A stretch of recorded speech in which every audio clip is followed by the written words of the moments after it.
Nurg'un o'qish jarayonida hayotingizda nurg'un musofalarni orqada qoldırdınız.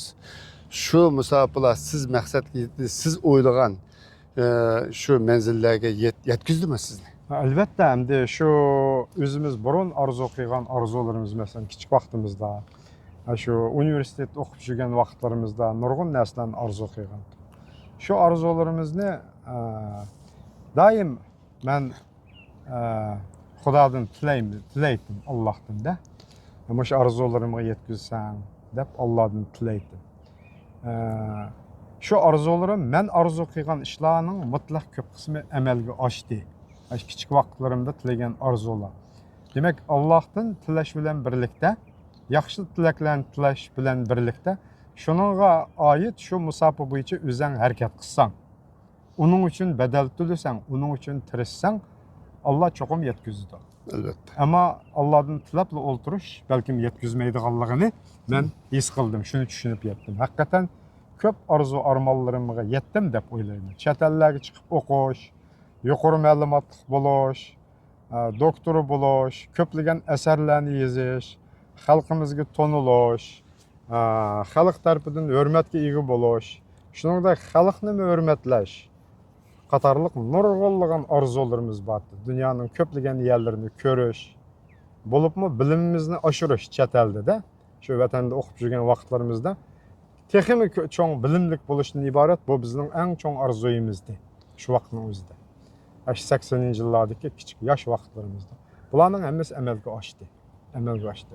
Xudoyim amalga oshirib berdi desam bo'ladi. Rahmat.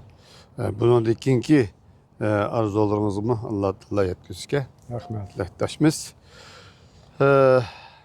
Endi Uchturpandan Ürümçi, Beijing, Moskva, Washington sizga qanday ta'sirotlarni qoldirdi? Hayotingizga nima ma'nolarni qo'shdi? Endi o Uchturpan kichik bir shahar, ayni vaqtida albatta.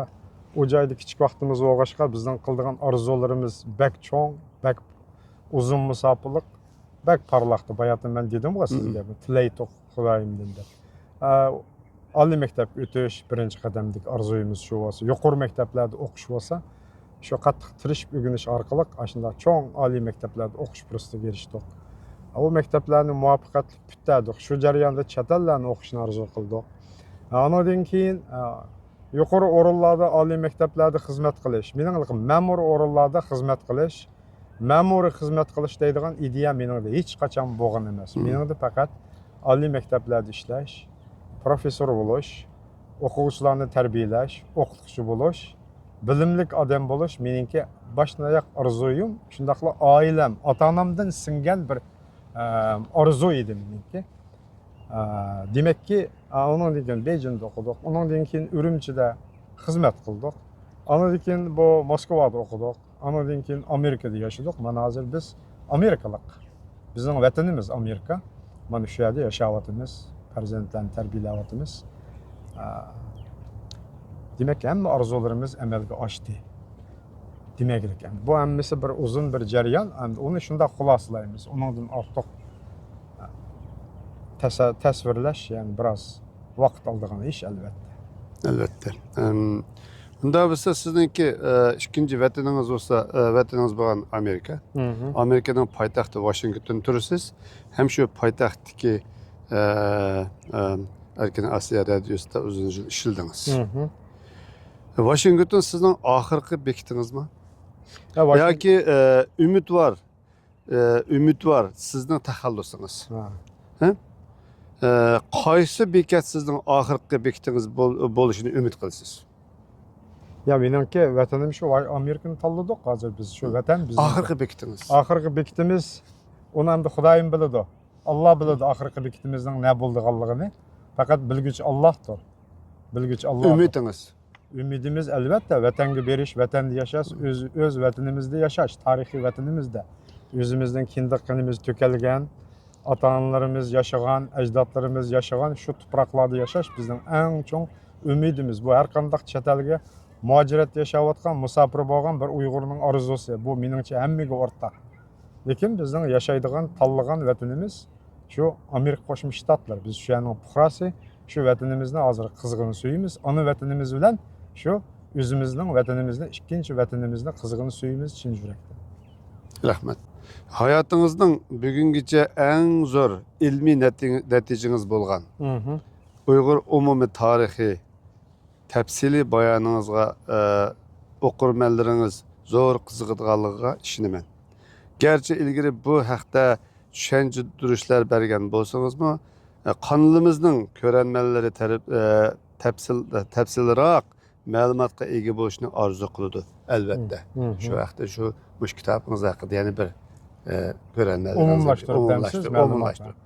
Ya bu Uyg'ur umumiy tarixi demaklik ba'zi o'qirmanlar menodan nimishga buni san Sharq Turkiston umumiy tarixi, Sharq Turkiston tarixi deb atmadingiz degandek savollarni qo'ydi. O Sharq Turkiston tarixi yoki Uyg'ur diyori yoki Uyg'ur eli yoki Uyg'uristonning tarixi degan u faqat bir rayonni asos qilgan joyning tarixi. Bir davlat yoki bir rayonning tarixi. Bu Uyg'ur umumiy tarixi degan bir millatning, bir xalqning umumiy tarixi. Bu nihoyat keng, nihoyat uzun musofirlik, nihoyat mo'l mazmunliq, har nuqtadan chiqish qilingan siyosiy, ijtimoiy, iqtisodiy, madaniyat ve başka nurgun taraflarını öz içine algan umumyüzlük tarih bulup hesaplandı.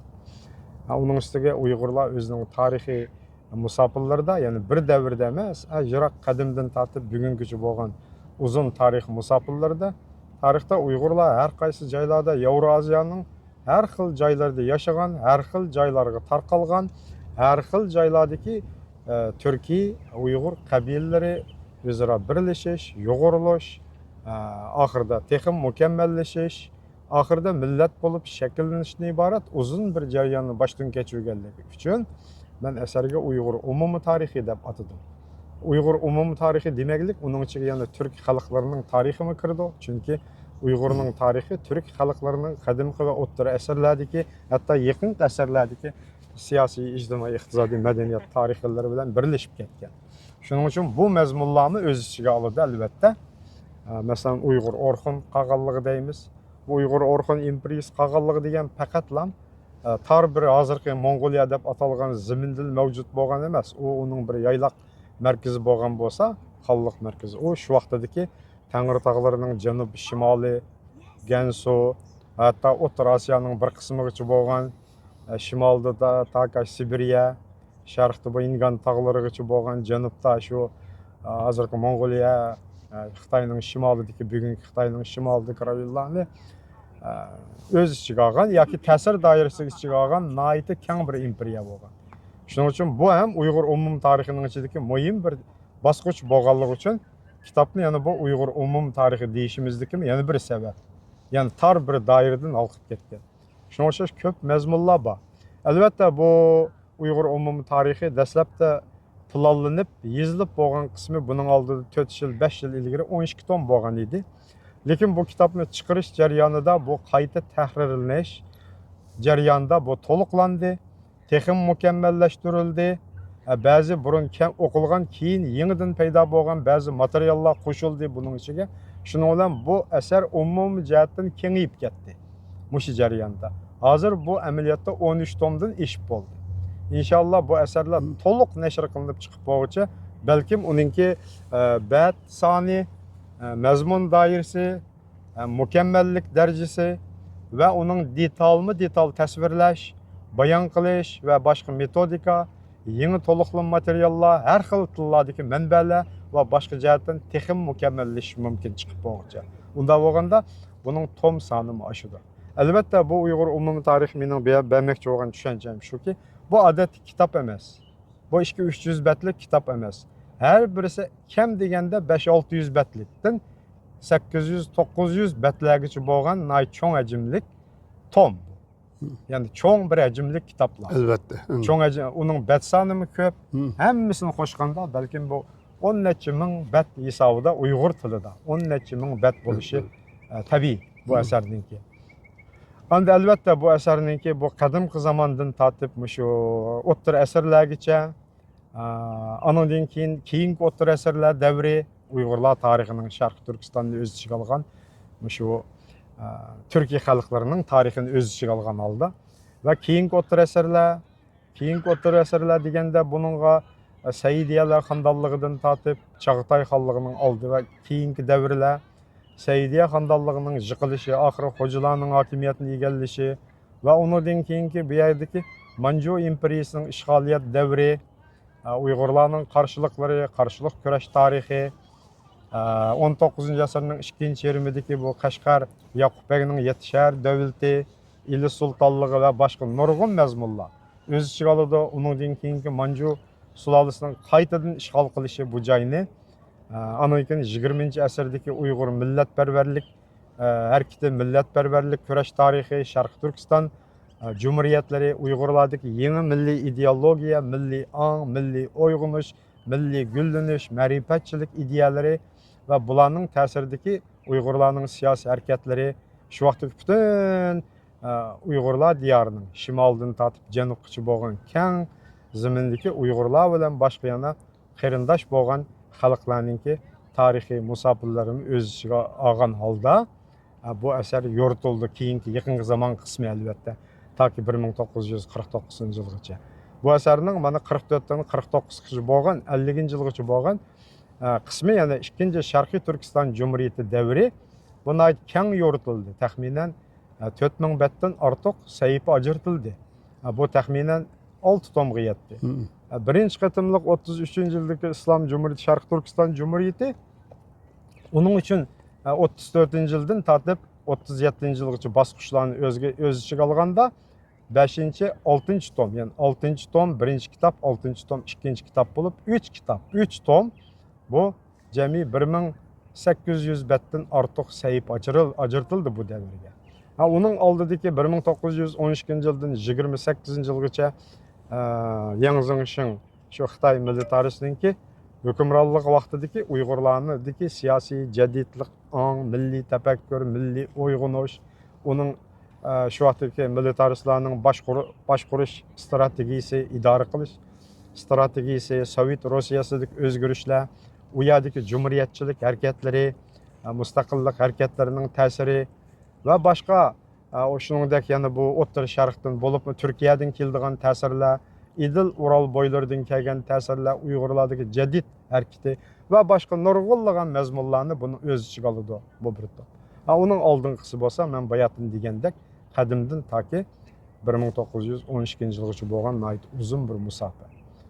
Hozirgacha bu tomlarning mana inshaalloh hozir 9-tomga yetib qoldi.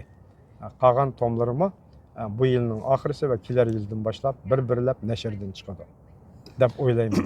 Buni keng hajmlik, cho'ng hajmlik mazmundagi asar.